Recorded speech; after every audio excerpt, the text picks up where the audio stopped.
hotový samorast, vždy spolu, aj keď jeden druhého strast.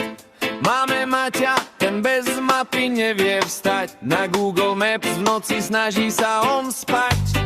Organizátor, veľký má vždy jasný plán, no cieľ býva inde, než si ráno vstal.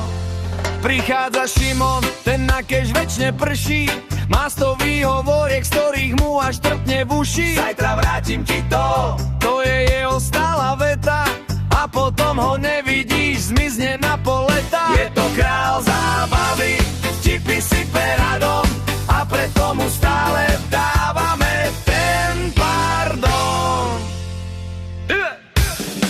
5 kamarátov, čo žijú len z tipu a schladu, partia z paneláku bez väčšieho úkladu.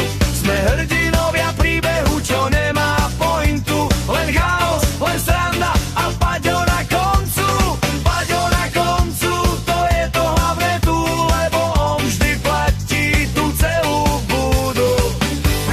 Potom sú tu Jakubovia, naša dvojičková kliatba, stále ich rozlišovať, to je hlavná diatriba. Jeden je Jakub, múdry filozof, ten snílek, druhý je Jakub stratený, ten z neho má len výsmech. Keď poviem len Jakub, zdvihnú hlavy naraz dve a nikto nevie, čo vlastne s nimi spraviť má.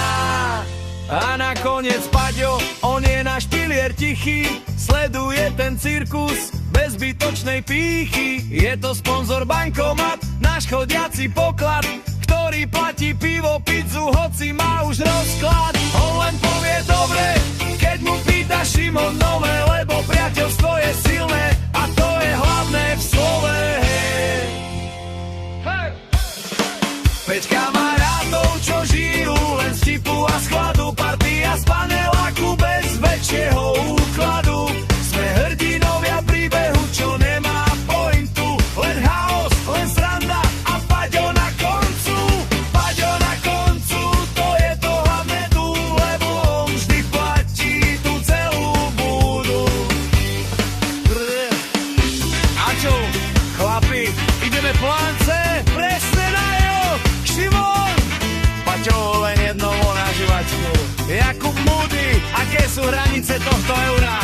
Jakub stratený, kde som nechal okuliare? Paťo!